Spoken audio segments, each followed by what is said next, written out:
කොහමද ඉතින් මගේ යාළුවන්ට අද අපි බලන්න යන්නේ අපේ වේගෙන් දුවන ඉත්තෑ වගේ තුන්වෙනි කතාව.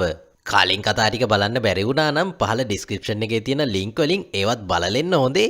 එහෙනම් අද අපි බලමු සොනික්ගේ කණ්ඩායමට මොන වගේ දේවල් වලට මුහුණ දෙන්න වෙයිද කියලා.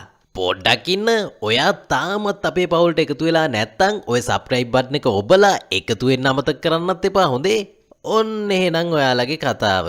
මේ කතාව පටන් ගන්නේ ටෝකියෝ වල දූපතක තියෙන ආදි ආරක්ෂිත බන්ධනාගාරයකින්.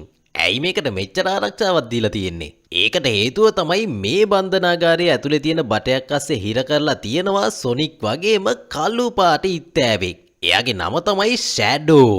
මෙතන ඉන්න ආරක්ෂකයෝ කියන විදියට ෂැඩෝ මේක අස්සේ හිර කරලා අවුරුදු 50ක් වෙනවලු. කොහොමරි ටික වෙලාවක් යනකොට කවුරු හරි කෙනෙක් මේ බන්ධනාගාරය ඇතුලේ තියෙන සිස්ටම් එක හැක් කරන්න පටන් ගත්තා. ඒ කවුරුණත් එයා හදන්නේ ෂැඩෝ මෙතනින් එළියට ගන්න. මෙතන හිටිය හැම ආරක්ෂකයෙක්ම දඩ බඩ ගාලා ෂැඩෝ ඉන්න තැනට එකතු වුණා. එයා එළියට ආවොත් එහෙම එයාව අල්ල ගන්න. හැබැයි ටික වෙලාවක් යනකොට ෂැඩෝගේ හાર્ට් බීට් එක නෝමල් වුණා. ආරක්ෂකයොත් හිතුවේ දැන් වැඩේ හරි කියලා. ඒත් එකපාරටම ෂැඩෝ වීදුරුවත් කඩාගෙන එළියට ඇවිල්ලා ආරක්ෂකයන්ට හොඳටම ගහන්න පටන් ගත්තා. ආරක්ෂකයන්ටත් ඉතින් කොහෙන් වදිනවද කියලා හිතාගන්න බැරි වුණා. මොකද ෂැඩෝට පුළුවන් එක තැනකින් අතුරුදහන් වෙලා තවත් තැනකින් මතුවෙන්න. කොහොමරි ඉතින් ෂැඩෝ එතන වැඩේ ඉවරයක් කරලා දාලා හිරගෙදරත් කඩාගෙනම එළියට ගිහිල්ලා මුහුද උඩින් ටෝකියෝ නගරේ පැත්තට යන්න පටන් ගත්තා. එම්මම අපේ කතාව යනවා අපේ වීරයා වුණ ටිකක් විතර අතිපණ්ඩිත සොනික් කුතුමාණන් ළඟට. එයා අනිත් දෙන්නවත් අල්ලගෙන පොඩි රේස් එකක් යන්න හදන්නේ. හැබැයි ඉතින් සොනික් දන්නවා ඒ දෙන්නට එයා තරම් හයියෙන් දුවන්න බැහැ කියලා. ඒකින්ද කොල්ලා ඉතින් විකාර වැඩ ගොඩක් කර ඉස්සරහටම දුවන්න පටන් ගත්තා. ඒත් මෙන්න ටේල් නම් එයා ළඟටත් ඇවිල්ලා. මේක පෙරදුනොත් එහෙම සොනික්ට ඉතින් වස ලැජ්ජාවනේ. ඒක නිසා කොල්ලා යාගේ වේගය දෙගුණ කරලා මේ රේස් එක ඉවරයක් කරලා දැම්මා. හැබැයි මෙන්න අනිත් දෙන්න යාට කලින් රේස් එක ඉවර වෙන තැනට ඇවිල්ලා. ඒක දැක්ක සොනික්ටත් උතුර දකුණ මාරු වුණා. ඇත්තටම එයාලා කොහොමද කොල්ලව පරාද කරේ කියලා. ඒත් ඉතින් මේ ඉන්නේ ඇත්තටම මේ දෙන්න නෙමේ. ටේල්ගේ ගැජට් වලින් හදපු හොලිග්‍රෑම් දෙක. සොනික් ඉතින් මේ මොකද්ද මේ වෙන්නේ කියලා බලන්න ආයෙමත් තරඟේ පටන් ගත්ත තැනට ගියා. සොනික්ගේ යාළුවෝ එහෙම දෙයක් කරලා තියෙන්නේ සොනික්ගේ උපන්දිනේට පොඩි පුදුම කිරීමක් දෙන්න. ඇත්තටම සොනික්ගේ උපන්දිනේ තියෙන දවස නම් දන්නේ නැහැ. ඒක නිසා කට්ටිය සොනික් පෘථුවියට ආපු දවස එයාගේ උපන්දිනේ විදියට දාගෙන. පාටි එක ඉවර වෙලා සොනික් ටොම්ව එක්කන් ගියා. එයා කලින් ජීවත් වුණ ගුහාව ඇතුළට.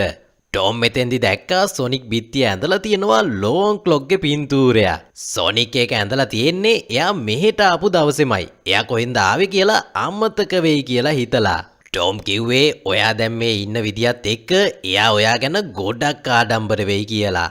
ෂැඩෝ නම් මේ වෙනකොට ටෝකියෝ නගරය ඇතුළටත් ගිහිල්ලා. එයාට නම් මේ පරිසරය හරිම අමුතුයි. ඒ වගේම 2024 කියලා දැක්කහම තමයි කොල්ලට තේරුනේ අරයක් ඔයාව අවුරුදු 50ක් බටයක් අස්සේ හිර කරලා තිබිලා කියලා. ඒත් එක්ක මෙතෙන්ට එයාව හිර කරන් හිටිය ගන් කියන සංවිධානයේ කට්ටියත් ආවා. ආයෙමත් සොනික් ළඟට ගියොත් එයාලා නම් මේ කිසිම දෙයක් නොදැන පවුලක් විදියට ලස්සන පාටි එකක් අරගෙන යනවා. හැබැයි ඒත් එක්කම සොනික් ලව හොයාගෙන ගන් එකේ හෙලිකොප්ටර් එකක් මෙතෙන්ට ආවා. ඒ හෙලිකොප්ටරෙන් බැලලා ආවේ නියෝජිත රොක්වෙල් කියන කෙනා. එයා ඇවිල්ලා තියෙන්නේ කමාන්ඩර් වෝල්ටර්ගේ පණිවිඩයක් අරගෙන. ඒ පණිවිඩය තමයි ටෝකියෝ වල ඉතා භයානක සිද්ධි වගේක් වෙනවා. අපිට සොනික් ටීම් එකේ සහාය ඕන කියලා. හැබැයි ඉතින් නකල්ස් නම් සොනික් ටීම් කියනකට එච්චර වැඩි කැමැත්තක් නැහැ. ඔන්න නකල්ස් ටීම් කිව්වනම් හොඳයි කියලා කිව්වා. කොහොමද ඉතින් අපේ කට්ටිය ටොම්ලටත් සමු දීලා ගන් එකේ හෙලිකොප්ටරයට නැගලා ටෝකියෝ වලට ගියා. සොනික් ඊට පස්සේ ටේල් ළඟට ගිහිල්ලා ඇහුවා අපි කොහොමද නිදැල්ලේ ඉන්න පිටසක්වල ජීවියෙක්ව හොයාගන්නේ කියලා. හැබැයි ඉතින් ටේස්ට් එකකට උත්තරයක් දෙන්න හම්බුනේ නැහැ. මොකද පල්ලෙහා ලොකු පිපිරීමක් වුණා. තුන් දෙනත් ඊට පස්සේ හෙලිකොප්ටර් එකකින් පල්ලෙහාට පැනලා පිපිරීම වුණ තැනට ගියා. එතන නම් මහා ජංජාලයක් වෙලා ගන්න එකේ වාහන ඒම් පිටින්ම කුඩුපට්ටම් වෙලා ගිහිල්ලා. ඒ ඇස්සේ තඩි වාහනයකුත් සොනික්ලා ඉන්න පැත්තට ආවා. නකල්ස් ඉතින් ශක්තිවන්තයනේ. එයා වාහනේ අල්ලලා පැත්තකට විසික් කරලා දැම්මා. ඒත් එක්කම එයාලගේ ඉස්සරහට ආවා භයානක කළු පාට ඉත්තෑව වුණ ෂැඩෝ. සොනික්ට නම් හිතා ගන්න බැරි වුණා. එයාලා මේ හොයන් ඇවිල්ලා තියෙන්නේ එයා වගේම කළු පාට ඉත්තෑවෙක් කියලා. සොනික් ඉතින් මේක කතා කරලා විසඳ ගන්න හැදුවත් නකල්ස්ට උනේ එයත් එක්ක සටන් කරන්න. සොනික් ඉතින් එපා කියද්දී නකල්ස් ඒ පැත්තට ගියත් ෂැඩෝ එයාට දෙකයි දුන්නේ පැත්තකට විසික් වෙලා ගිහිල්ලා වැටෙන්න. සොනික් මේ වෙලාවේ එයාගේ මොලේ කල්පනා කරලා කිව්වේ අපි යාට එකට පහර දෙමු. එතකොට යාට සටන් කරගන්න බැරි වෙයි කියලා. හැබැයි ඉතින් ෂැඩෝ හරිම ලේසියෙන් තුන් දෙනාටම එකවර ගහලා දැම්මා. මොකද ඉතින් එයාට භූතෙක් වගේ තැන් තැන් වලින් මතුවෙන්න පුළුවන්නේ. ෂැඩෝ ඉතින් මේ තුන් දෙනාට හොඳටම ගහලා එතන තිබ්බ බයික් එකකුත් අරගෙන මෙතනින් පැනලා යන්න පටන් ගත්තා. සොනිකුත් ඉතින් පරාජය බාර ගන්න කැමති කෙනෙක් නෙමෙයිනේ. එයත් පට්ට වේගෙන් ෂැඩෝගේ පස්සෙන් පන්නන්න පටන් ගත්තා. කොහොමරි මේ දෙන්නා එකට එක කර කර ගිහිල්ලා නගරෙ තිබ්බ විශාල කුළුණක් උඩට ගිහිල්ලා එයාලගේ උපරිම බලෙන් අත් දෙක එකට හප්පගත්ත පාර මුළු ටෝකියෝ නගරෙම විදුලියත් නැති වෙලා ගියා. සොනික්ට සිහි ඇවිල්ලා බලනකොට ෂැඩෝ එතනින් පැනලා ගිහිල්ලා ඒ මදිවට එයාට ටේල් ළඟ තිබ්බ මාංචුවකුත් දාලා. සොනික් අනිත් දෙන්නට කිව්වේ ගන් එකේ අයගෙන් උත්තරයක් ලැබෙනකන් අපිට ඒ අය ළඟට යන්න බෑ. අපිට දැන් රහස් හමුවීමක් තියන්න තැනක් ඕන කියලා. ටේල් එතකොට කිව්වේ ඒකට මං සූපිරි තැනක් දන්නවා කියලා. ටේල් එහෙම කියලා කට්ටියව එක්කන් ගියේ සූපිරිම තැනකට තමයි. ඒක ඇවිල්ලා ටෝකියෝ වල තියෙන ලොකු අවන්හලක්. කොහමරි ටික වෙලාවක් යනකොට මෙතෙන්ට ආව කමාන්ඩර් වෝල්ට්. සොනික් ඉතින් එයාගෙන් ඇහුවා විශාල කේන්ති ගියපු රතු නිල් කවලන් ඉත්තෑව කවුද කියලා. වෝල්ට් ඒකට උත්තරයක් විදියට දුන්නේ එයාගේ නම තමයි ෂැඩෝ. අවුරුදු 50කට කලින් අපිට ආව හම්බුනේ උල්කාපාතයකින්. එයාට තිබුණා කිසිම ජීවියෙක්ට නැති විදිහේ බලයක්. විද්‍යාඥයෝ හිතලා තියෙන්නේ එයාගේ බලය පාවිච්චි කරලා මනුස්ස සංහතියට නව යුගයකට යන්න පුළුවන් වෙයි කියලා. ඒත් ෂැඩෝගේ බලය භයානක වැඩි වෙලා. ෂැඩෝ නිසා එයා තියන් හිටිය විද්‍යාගාරය විනාශ වෙලා මිනිස් ජීවිතත් ගොඩක් නැති වෙලා. ඒ සිද්ධියට ඒ හිටිය ප්‍රධාන විද්‍යාඥයාට දොස් පවරලා එයාව සිරබාරයට අරගෙන. ඒ වගේම වෝල්ටටත් සිද්ධ වෙලා ෂැඩෝව බටයක් අස්සේ ඉර කරලා දාන්න. මේ කතාව යන අතරේ එකපාරටම මෙතන කරන්ට් එක ගිහිලා රොබෝටික්කගේ බිත්තර ඩ්‍රෝන් වගේක් මෙතන මතුවෙලා අපේ අයට ඒ වගේම පහර දෙන්න පටන් ගත්තා. හැබැයි එකපාරටම මෙතෙන්ට කඩාගෙන වැදුන බයික්කාරෙක් ඒ ඩ්‍රෝන් ටික විනාශ කරලා දාලා ඉක්මනට මෙතනින් පැනලා යන්න පටන් ගත්තා. කොහමරි කමාන්ඩර් වෝල්ටර්ටත් දැන් හොඳටම අමාරුයි. එයා සොනික්ගේ අතට යතුරක් දුන්නා. ඕක තමයි ගන්නක මෙච්චර කාලයකට හදපු භයානකම ආයුධේ යතුර.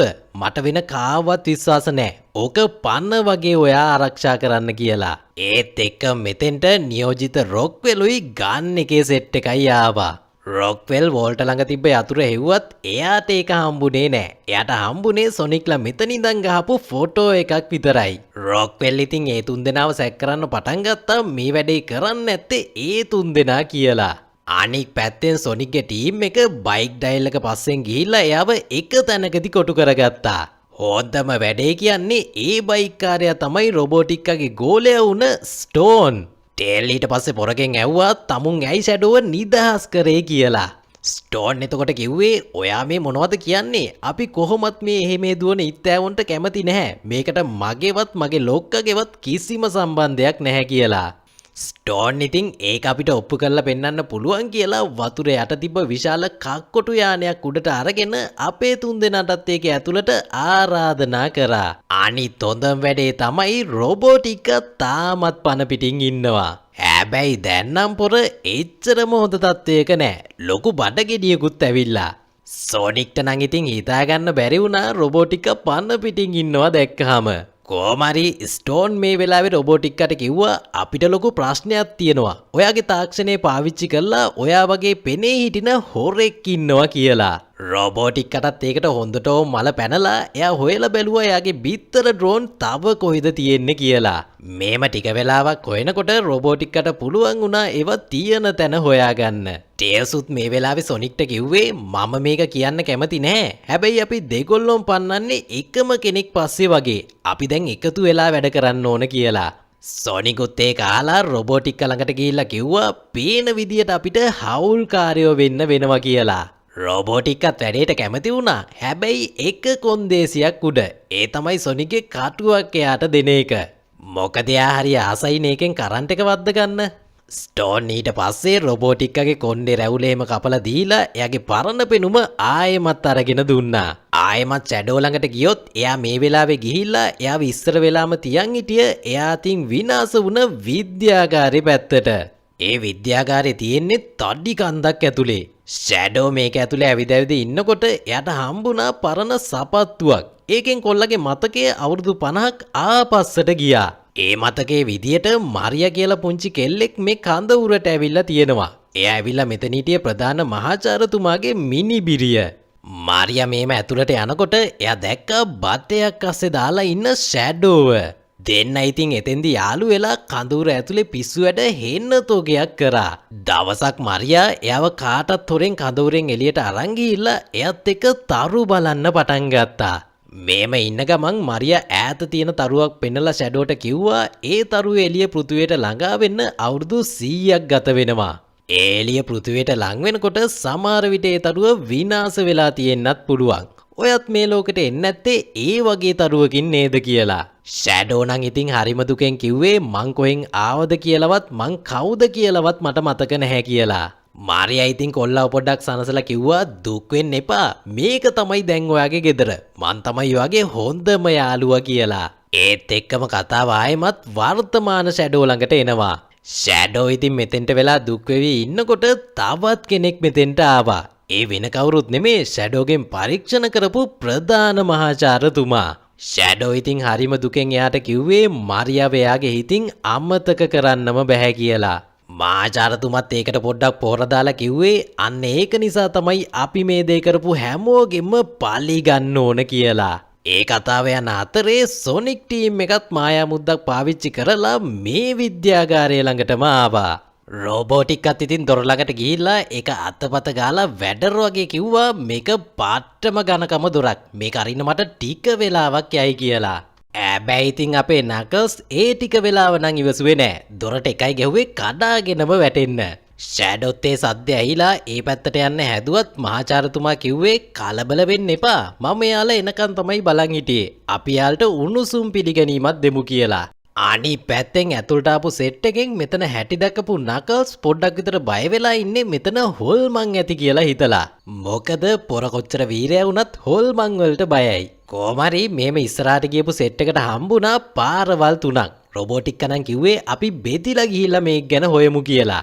හැබැයි ඉතින් රොබෝටික්ක බෙදපු විදියට නම් සොනික් කැමති උනේ නෑ. මොකද ඉතින් රොබෝටික්ක විශ්වාස කරන්න පුළුවන් කෙනෙක් නෙමෙයිනේ. ඒකෙන්ද සොනික් කිව්වා රොබෝටික්කයිමයි එකට යනවා. ටෙල්ස් ස්ටෝන් එක යන්න. නකල්ස් තනියම යන්න කියලා.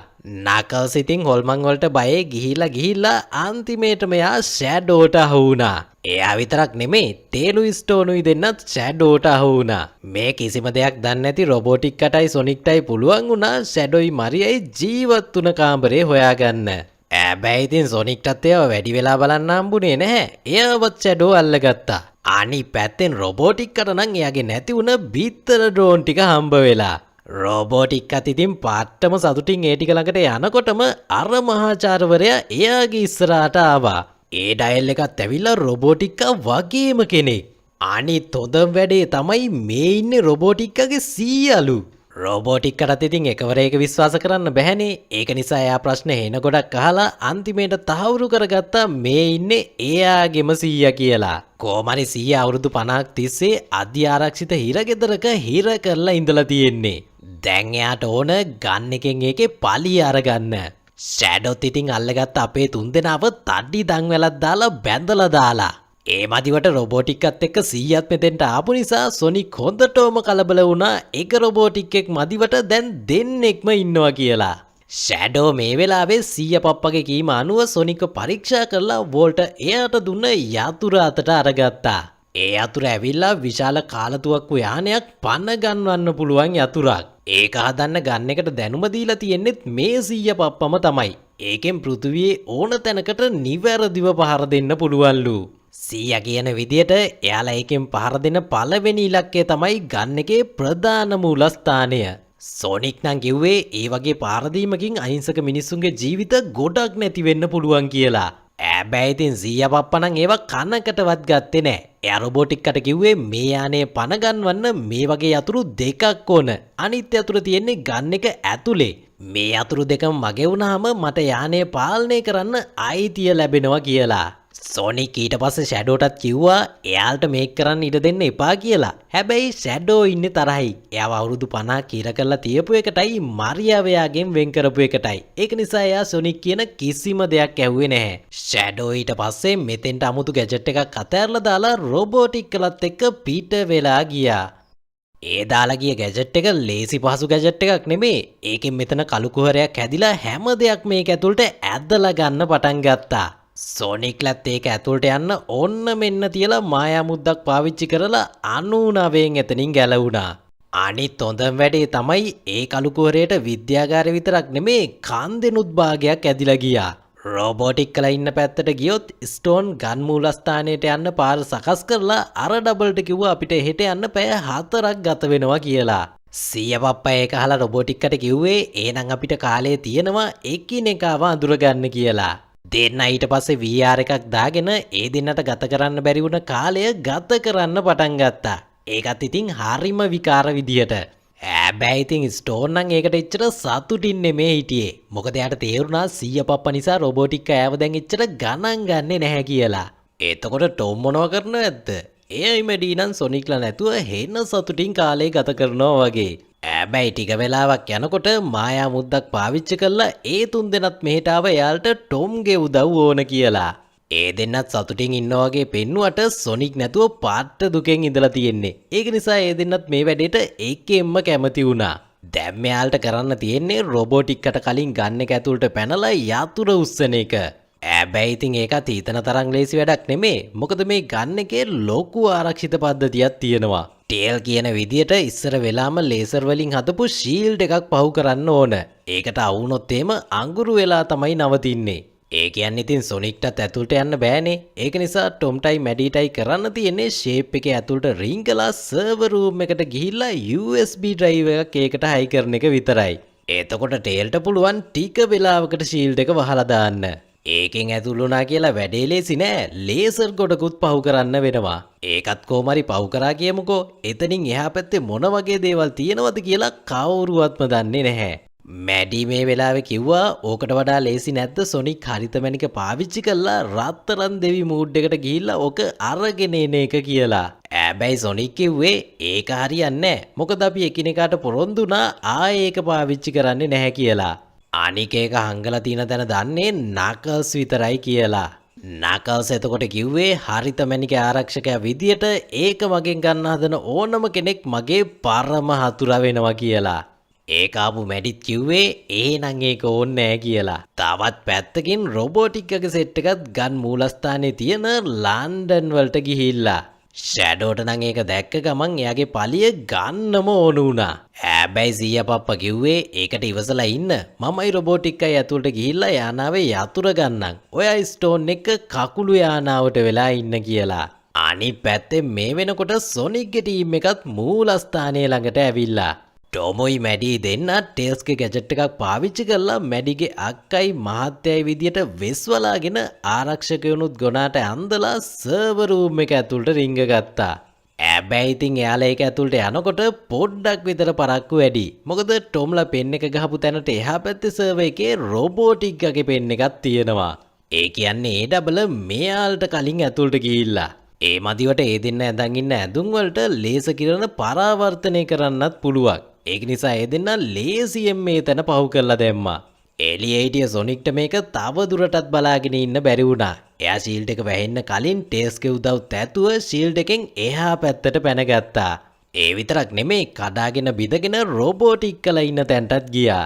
රොබෝටික්කලත් සොනික්ව දැක්ක විතරයි යතුරු තියෙන පැත්තට දුවන්න හැදුවත් එයාලා එකපාරටම බිමට ඇදලා ගත්තා. හරියට කොහොල්ලා ගුලියක ඇලවුණා වගේ. සොනිකුත් ඉතින් ඒක දැකලා එයාලට වීරු කර කර යතුරු ගන්න ගියත් ඊයත් එකපාරටම පා වෙන්න පටන් ගත්තා. රොක්වෙලුත් මෙතෙන්ට ඇවිල්ලා කිව්වේ රතු පාට ඇලවෙනවා, කොළ පාට උඩ යනවා. ඒක තමයි මෙතන තියෙන ආරක්ෂිත පද්ධතිය කියලා. මේක තනිකරම රොක්වෙල්ගේ උගුලක්. එයා දැනන් ඉඳලා මේක හොයාගෙන මේ කට්ටිය මෙතෙන්ට එනවා කියලා. ඒ වගේම ටොම් වයි මැඩි වයිත් මේ කට්ටිය අල්ලගෙන. ඒ දෙනා විතරක් නෙමේ ටේල්ස්වත් අහුවෙලා. රොක්වෙල් කිව්වේ ඔයල්ට මෙතනින් එළියට යන්න වෙන්නේ මාංචු දාගෙන විතරයි. ඒව නැතුව මෙතනින් එළියට යන්න වෙන විදියක් ඇත්තෙම නැහැ කියලා. හැබැයි ඉතින් සොනික් කිව්වේ අපිට නම් යන්න විදියක් තියනවා කියලා. ඒ විදිය තමයි අපේ ශක්තිවන්තයා වුණ නකල්ස්. නකල්ස් ඉතින් පාට්ට වේගෙන් ඇවිල්ලා ෂීල්ඩ් එකත් කඩාගෙන ගොඩ නැගිල්ලත් කඩාගෙන සොනික්ලා ඉන්න තැනට ආවා. ඒ විතරක් නෙමේ මෙතන ආරක්ෂිත පද්ධතිය රිමෝට් එකත් එයාගේ අතට ගියා. හැබැයි ඉතින් ඒක අරගෙන පොර කරේ නම් ලොකු මෝඩ වැඩක්. ඒ තමයි ඒක කුඩු කරපු එක. ඒකෙන් මෙතන හිටිය හැමෝම ආරක්ෂිත පද්ධතියට අහු වුණා. නකල්ස් ඉතින් ගොඩ නැගිල්ල කඩාගෙන ඇතුළට ආපු නිසා කැඩුන තැන තිබ්බ කම්බිත් මේ ආරක්ෂිත පද්ධතියට ඇදලා ගන්න පටන් ගත්තා. සොනිකුත් ඉතින් ටොම්ලට කරදරයක් වෙන්න කලින් එයාගේ උපරිම බලය පාවිච්චි කරලා එයාලව බේරගත්තා. රොක්වෙලුත් ඒත් එක්කම යතුර අරගෙන මෙතනින් එළියට පැනලා යන්න පටන් ගත්තා. හැබැයි එයා එතනින් එළියට බැස්ස විතරයි එළියේ හිටිය කමාන්ඩර් වෝල්ටර් රොක්වෙල්ගෙන් ඒ යතුර ඉල්ලගත්තා. හැබැයි ඉතින් ඒ ඇත්තටම වෝල්ටර් නෙමේ. ඒ ඇවිල්ලා වෙස්වලා ගත්ත ටොම්. එයාත් ඒක අරගෙන එළියට බැස්ස විතරයි එයාගේ ඉස්සරහට ආවා ෂැඩෝ. එයා ඉතින් වෝල්ටර් එක්ක පට්ට තරහකින් ඉන්නේ. ඒක නිසා එයාට දරුණු පාරක් ගහලා යතුර එයාගේ අතට අරගත්තා. සොනිකුත් එතෙන්ට එනකොට හොඳටම පරක්කු වැඩි. ටොම් මේ වෙනකොට කතා කරන්නේවත් නැහැ. ෂැඩෝටත් තේරුණා මෙතන මොකක් හරි අවුලක් වුණා කියලා. ඒක නිසා එයා ඉක්මනට යතුරත් අරගෙන මෙතනින් පැනලා ගියා. එයා ගියේ තනියම නෙමේ රොබෝටික් කලවත් අරගෙන. ඒකත් ගියේ යන්න ඕන යානේ ඇතුළටමයි. රොබෝටික්කට නම් ඒ යානේ දැක්කාම හිතා ගන්න බැරි වුණා. ඒ වගේම සීයා පප්පා ඒ දෙන්නට සුපිරි ඇඳුම් දෙකකුත් හදලා.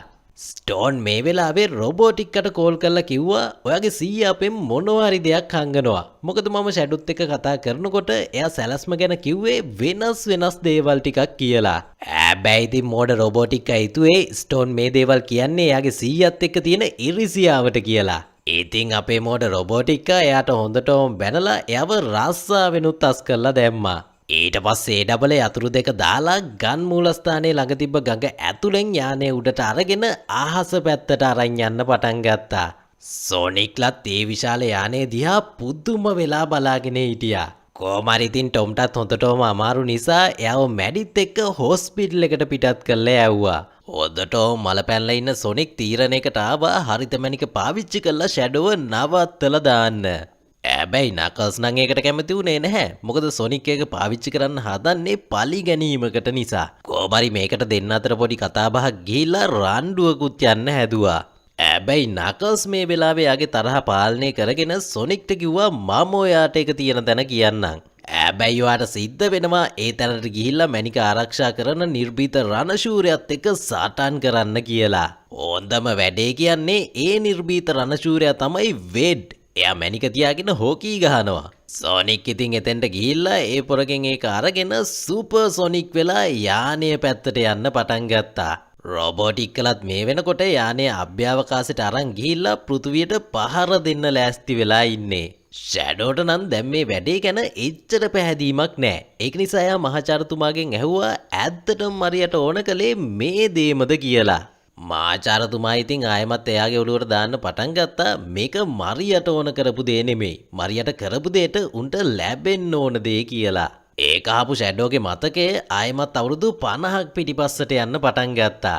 මාරියයි ෂැඩෝයි දෙන්න වෙනද වගේම සෙල්ලම් කර කර ඉන්නකොට මහාචාර්යතුමා දුවගෙන ඇවිල්ලා කිව්වා මේ අය ෂැඩෝ අපෙන් වෙන් කරන්න හදන්නේ. ඒක නිසා ඉක්මනටම අපි මෙතනින් පැන ගන්න ඕන කියලා. කොහමරි මෙයාලා මෙතනින් පැන ගන්න හදනකොටම එතන හිටිය ආරක්ෂකයෙක් මෙයාලට වෙඩි තියන්න හදනවා. වෝල්ට් ඉතින් ඒක නවත්තන්න ගිහිල්ලා ඒ පහර දීම වැදුනා ෂැඩෝගේ ශක්තිය ගබඩා කරලා තිබ්බ බටවලට. ඒ වැඩෙන් ලොකු පිපිරීමක් වෙලා මරියට යාගේ ජීවිතෙන් සමු ගන්න වෙලා. ඒ සිද්ධිය මතක් වෙලා කොල්ලගේ කේන්තිය තව ටිකක් වැඩි වුණ නිසා ෂැඩෝ යානේ වටේට දුවලා ඒකට ඕන බලය වැඩිපුරත් එක්ක අරගෙන දුන්නා. කොහමරි රොබෝටික්කටත් මෙතන අවුලක් තේරුණා. එයා සීයා පප්පගෙන් ඇහුවා ඇත්තටම ඔයා මේ මොකද්ද කරන්න යන්නේ කියලා. අන්න එතකොට තමයි සීයා පප්පගේ කටින් ඇත්ත එළියට පැන්නේ. එයා මේ හදන්නේ මුළු පෘථුවියම විනාශ කරලා එයාලවත් විනාශ කරලා දාන්න. රොබෝටික්කටත් ඒ වෙලාවේ උතුර දකුණ මාරු වෙලා සීයා පප්පට කිව්වේ ඔයා මේ මොකද්ද කරන්න හදන්නේ? අපි දෙන්නගේ මොළ දෙක පාවිච්චි කරොත් මේ ලෝකේ පාලනය කරන්න පුළුවන් කියලා. ඇබැයි මාචාරතුමා කිව්වේ මිනිස්සු කියන්නේ මහා ආසාර්ථක ජීවීන් කොට්ටාසයක් කියලා. ඒ විතරක් නෙමේ එයා යානය පහර දීමේ විදිහටත් වෙනස් කරා. ඒත් එක්කම රොබෝටික්කගේ අතේ තිබ්බ සොනික්ගේ කටුව රාත්තරම් පාට වෙන්න පටන් ගත්තා. ඒකෙන් එයා දැනගත්තා සොනික් මේ පැත්තට එනවා කියලා. සොනිත් ඒත් එක්කම යානයත් කඩාගෙන ෂැඩෝ එතනින් එළියට අරගෙන එයාට කෑ ගහන්න පටන් ගත්තා. ඔයා මගේ පවුලේ අයට රිද්දුවා. ඒක නිසා මං ඔයාව ඉවරයක් කරලා දානවා කියලා. හැබැයි ඉතින් ෂැඩෝ සොනික්ට එකපාරක් ගහපු පාර මැනිස් සෙට් එක එයාගේ ඇඟින් එළියට ආවා. ඒ මදිවට දෙන්නම ඒව ටික ගන්න ගිහිල්ලා මැනික් ටික දෙන්න ළඟටම බෙදිලා ගිහිල්ලා දෙන්නටම එක වගේ බලයක් ආවා. දෙන්න ඉතින් ඒ මහා ලොකු බලයත් එක්ක පෘථිවිය හතර අතේ යන ගමන් සටන් කරන්න පටන් ගත්තා. රොබෝටික්කත් මේ වෙලාවේ සීය පප්පත් එක්ක ගහගන්න පටන් ගත්තා මං වගේ සැලසුම විනාශ කරලා දානවා කියලා. අනිත් පැත්තෙන් සටන් කර කර හිටියේ ඉත්තෑවෝ දෙන්නගේ සටනත් සැරටම ගිහිල්ලා ෂැඩෝ අතින් සොනික්ට පාරක් වදිනවා ගොඩ නැගිල්ලා කඩාගෙනම යන්න. ෂැඩෝ ඉතින් එතනින් නැවතුන්නේ නැහැ. එයා සොනික්ගේ පවුලේ අයටයි යාළුවොන්ටයි එක එක දේවල් කියන්න පටන් ගත්තා. සොනික්ටත් ඒකට හොඳටම මල පැනලා එයාගේ උපරිම බලයෙන් ෂැඩෝට පාරක් දුන්නා හන්දටම ගිහිල්ලා වැටෙන්න. ඒ වැඩෙන් එයාගේ බලයත් නැති වෙලා ගියා. සොනික්ටත් දැන් ලේසියෙන්ම ෂැඩෝ ඉවරයක් කරලා දාන්න පුළුවන්කම තිබ්බත් එයාට මතක් වුණා ටොම් කියපු කතාවක්. ඒ තමයි ඔයා කවුද කියන එක වෙනස් කරන්න ඔයාගේ වේදනාවට ඉඩ දෙන්න එපා කියලා. සොනික් ඊට පස්සේ ෂැඩෝ ඉවරයක් කරන්න නැතුව එතනින් පැත්තකට වුණා. ෂැඩෝටත් හිතා ගන්න බැරි වුණා සොනික් ඇයි එහෙම දෙයක් කරේ කියලා. සොනික් යාට කිව්වා කාගෙන්වත් පලිය අරගෙන දිනන්න බෑ. ඒ වගේම ඔයාට මරියව නැති වෙන්න පුළුවන්. හැබැයි වගේ හිතේ මරියට තියෙන ආදරේ කවදාවත් නැති වෙන්නේ නැහැ කියලා. ඒක ආපු ෂැඩෝට මතක් වුණා එයා මරියත් එක්ක අහසේ තරු බල බල කතා වුණ දේවල්. ෂැඩෝ ඊට පස්සේ තේරුම් ගත්තා එයා කේන්තියෙන් අන්ධ වෙලා හිටියේ කියලා. සොනික් ඊට පස්සේ එයාට කතා කරා අපි දෙන්නම එකතු වෙලා මේ වැරද්ද හරි ගස්සවමු කියලා. ෂැඩොත් ඒකට කැමති වෙලා හරිත මැණිකේ බලය දෙන්නම් බෙදාගෙන පට්ට වේගකින් යානය පැත්තට යන්න පටන් ගත්තා. යානයේ ඇතුලේ නම් රොබෝටික්කයි සීය පප්පයි තාමත් පොඩි උන් වගේ රණ්ඩු කරනවා. ඒ ඇස්සේ මෙයාලගේ ඇඳුම් වලට පුළුවන් එක එක ආයුධ මවන්නත්. සීය පප්ප නම් දැන් ගෝනුස්සෙක් වගේ වෙලා ඉන්නේ. මේ සටන යන අතරේ සීය පප්ප දැක්කා සොනික්ලත් මේ පැත්තට එනවා. එයා ඉතින් යානයේ හිටිය රොබෝල වගේක් ඒ පැත්තට යවුවා කොල්ලෝ දෙන්නව ඉවරයක් කරලා දාන්න.